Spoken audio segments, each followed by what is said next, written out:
mode internasional berduka atas wafatnya Giorgio Armani pada Kamis 4 September 2025. Desainer asal Italia itu wafat di usia 91 tahun, meninggalkan warisan besar yang mengubah wajah industri fashion global. Armani, yang dijuluki Re Giorgio atau King George di Italia, dikenal sebagai sosok yang mendefinisikan elegansi sederhana dan praktis. Filosofi desainnya menekankan kenyamanan, detail, dan daya pakai, menjadikannya salah satu ikon mode paling berpengaruh sepanjang masa. Dilansir Associated Press, Giorgio Armani lahir pada 11 Juli 1934 di Piacenza, sebuah kota kecil di selatan Milan. Semula ia bercita-cita menjadi dokter. Tetapi jalan hidupnya berubah ketika bekerja paruh waktu sebagai dekorator etalase di sebuah toko besar di Milan. Dari situlah ia menemukan panggilan hidupnya di dunia mode. Karir profesionalnya dimulai di label Cerruti, sebelum pada 1975 mendirikan rumah mode Giorgio Armani bersama Sergio Galeotti. Modal awal diperoleh dengan menjual sebuah Volkswagen seharga $10.000 AS. Produk pertamanya berupa busana pria, kemudian berkembang ke busana wanita setahun berikutnya. Armani memperkenalkan jas tanpa lining dan palet warna urban yang ringan namun tetap elegan.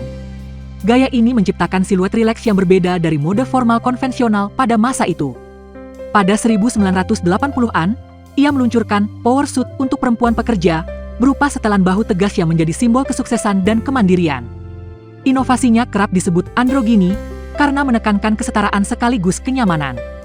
Nama Armani semakin mendunia setelah karyanya tampil dalam film American Gigolo, 1980, yang dibintangi Richard Gere. Sejak itu, Armani menjadi favorit para selebritas Hollywood. Ia tercatat merancang busana untuk lebih dari 200 film, dan karyanya kerap mendominasi ajang Oscar. Anne Hathaway, George Clooney, Jodie Foster, Brad Pitt, hingga pasangan David dan Victoria Beckham termasuk di antara selebritas yang kerap mengenakan rancangannya.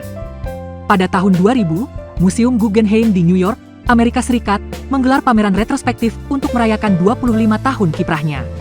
Selain mode, Armani membangun kerajaan bisnis bernilai lebih dari $10 miliar AS, menurut Forbes.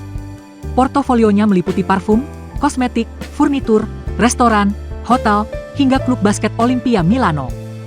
Hingga kini, jaringan perusahaannya memiliki lebih dari 600 toko dengan sekitar 9.000 karyawan di seluruh dunia. Meski sukses besar, Armani tidak pernah menjual perusahaannya kepada pihak luar.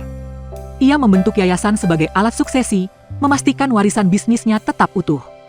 Untuk kreativitas, ia menunjuk Leo Del Orco dan keponakannya Silvana Armani sebagai penerus koleksi busana. Armani tidak menikah dan tidak memiliki anak, tetapi sangat dekat dengan keluarga, khususnya keponakannya, Roberta Armani, yang sering mewakilinya dalam acara-acara publik. Ia juga aktif dalam kegiatan amal, termasuk kampanye melawan AIDS.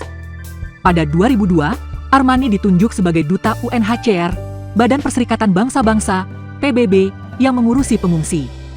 Giorgio Armani wafat setelah lebih dari setengah abad mengabdikan hidupnya pada dunia mode.